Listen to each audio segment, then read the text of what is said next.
Section 48. The Critique of Pure Reason by Immanuel Kant. Transcendental Doctrine of Method. Chapter 4. The History of Pure Reason. Recorded by Gesine. The History of Pure Reason. This title is placed here merely for the purpose of designating a division of the system of pure reason of which I do not intend to treat at present. I shall content myself with casting a cursory glance, from a purely transcendental point of view, that of the nature of pure reason, on the labours of philosophers up to the present time. They have aimed at erecting an edifice of philosophy, but to my eye this edifice appears to be in a very ruinous condition. It is very remarkable, although naturally it could not have been otherwise, that in the infancy of philosophy the study of the nature of God and the constitution of a future world formed the commencement rather than the conclusion, as we should have it, of the speculative efforts of the human mind.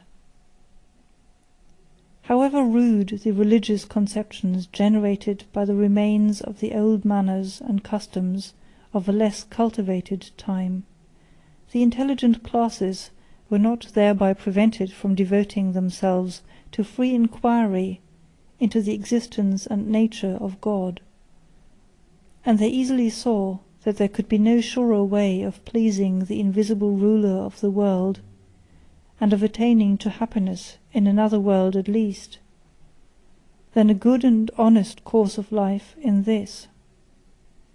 Thus theology and morals formed two chief motives, or rather the points of attraction, in all abstract inquiries. But it was the former that especially occupied the attention of speculative reason, and which afterwards became so celebrated under the name of metaphysics. I shall not at present indicate the periods of time at which the greatest changes in metaphysics took place, but shall merely give a hasty sketch of the different ideas which occasioned the most important revolutions in this sphere of thought. There are three different ends in relation to which these revolutions have taken place. 1. In relation to the object of the cognition of reason, philosophers may be divided into sensualists and intellectualists. Epicurus may be regarded as the head of the former, Plato of the latter. The distinction here signalized, subtle as it is, dates from the earliest times, and was long maintained. The former asserted that reality resides in sensuous objects alone, and that everything else is merely imaginary. The latter, that the senses are the parents of illusion, and that truth is to be found in the understanding alone. The former did not deny to the conceptions of the understanding a certain kind of reality, but with them it was merely logical. With the others it was mystical.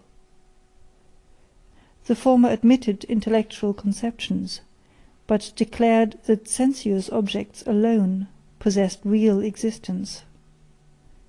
The latter maintained that all real objects were intelligible, and believed that the pure understanding possessed a faculty of intuition apart from sense, which in their opinion served only to confuse the ideas of the understanding. 2. In relation to the origin of pure cognitions of reason, we find one school maintaining that they are derived entirely from experience, and another that they have their origin in reason alone. Aristotle may be regarded as the head of the empiricists, and Plato of the noologists. Locke, the follower of Aristotle in modern times, and Leibniz of Plato, although he cannot be said to have imitated him in his mysticism, have not been able to bring this question to a settled conclusion. The procedure of Epicurus in his sensual system, in which he always restricted his conclusions to the sphere of experience, was much more consequent than that of Aristotle and Locke. The latter especially, after having derived all the conceptions and principles of the mind from experience, goes so far in the employment of these conceptions and principles as to maintain that we can prove the existence of God and the immortality of the objects lying beyond the soul, both of them of possible experience, with the same force of demonstration as any mathematical proposition. 3. In relation to method. Method is procedure according to principles. We may divide the method at present employed in the field of inquiry into the naturalistic and the scientific.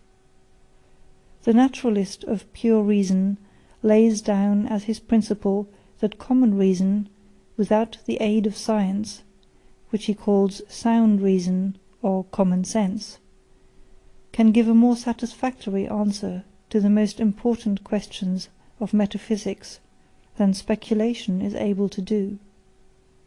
He must maintain, therefore, that we can determine the content and circumference of the moon more certainly by the naked eye than by the aid of mathematical reasoning.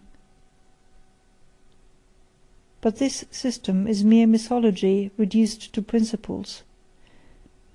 And what is the most absurd thing in this doctrine, the neglect of all scientific means is paraded as a peculiar method of extending our cognition.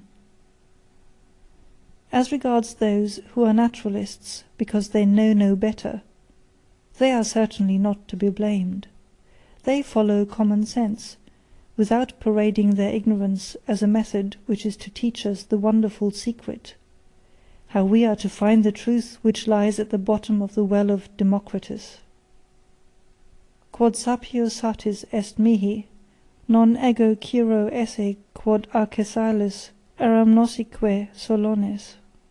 Perseus is their motto, under which they may lead a pleasant and praiseworthy life, without troubling themselves with the science, or troubling science with them. Footnote: Satire 3, 78-79. What I know is enough, for I don't care to be what Arcesilas was, and the wretched Solons. End of footnote. As regards those who wish to pursue a scientific method, they have now the choice of following either the dogmatical or the sceptical, while they are bound never to desert the systematic mode of procedure. When I mention in relation to the former the celebrated Wolf, and as regards the latter David Hume, I may leave, in accordance with my present intention, all others unnamed. The critical path alone is still open. If my reader has been kind and patient enough to accompany me on this hitherto untravelled route, he can now judge whether, if he and others will contribute their exertions towards making this narrow footpath a high road of thought, that which many centuries have failed to accomplish may not be executed before the close of the present, namely, to bring reason to perfect contentment in regard to that which has always, but without permanent results, occupied her powers and engaged her ardent desire for knowledge. End of chapter 4, and end of The Critique of Pure Reason by Immanuel Kant. Recorded by Gesine in January 2007.